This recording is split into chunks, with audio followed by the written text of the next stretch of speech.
About an hour ago, the U.S.-Canada border reopened for non-essential travel. Fully vaccinated Americans with proof of a negative test are allowed to cross the border.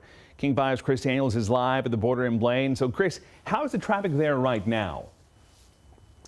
Well, you don't see a whole lot of stoplights behind me, Stephen. Good evening to you. Standing on the 49th parallel, that is Canada right there.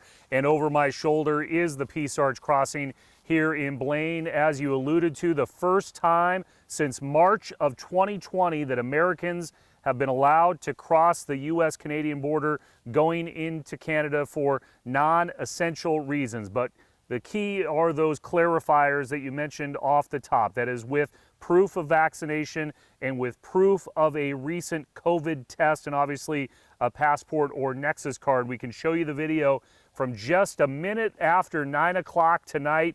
There wasn't a lot of activity, quite frankly, here at the Peace Arch Park, but we did see roughly 20 or so cars pull out of Blaine and get in line here to make the crossing to the north, including the Wilson family of Victoria, who say they have been on the other side of the border for 3 months now and have been waiting patiently for this day.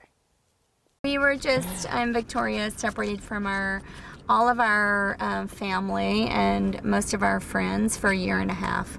So we finally felt like we needed to cross so we could reunite with them. And our moms are not in good health, and yeah, it was time to go, sadly. And you've got all your paperwork ready to go? We do.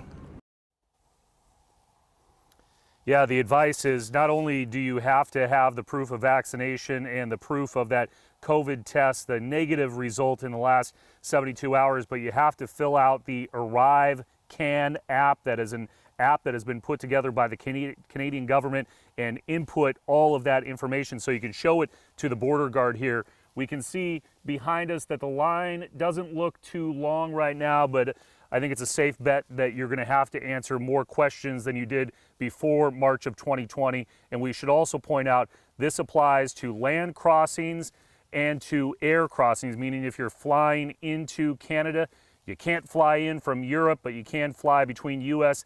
and Canadian destinations. And also the marine border is a little bit trickier as well. You're not going to see the Victoria Clipper or the Blackball Ferry start up tomorrow in Port Angeles and Seattle, respectively. So there are some nuances here, but it definitely is a big hurdle that has been crossed for the first time in 17 months. Live on the border this evening, I'm Chris Daniels, King 5 News.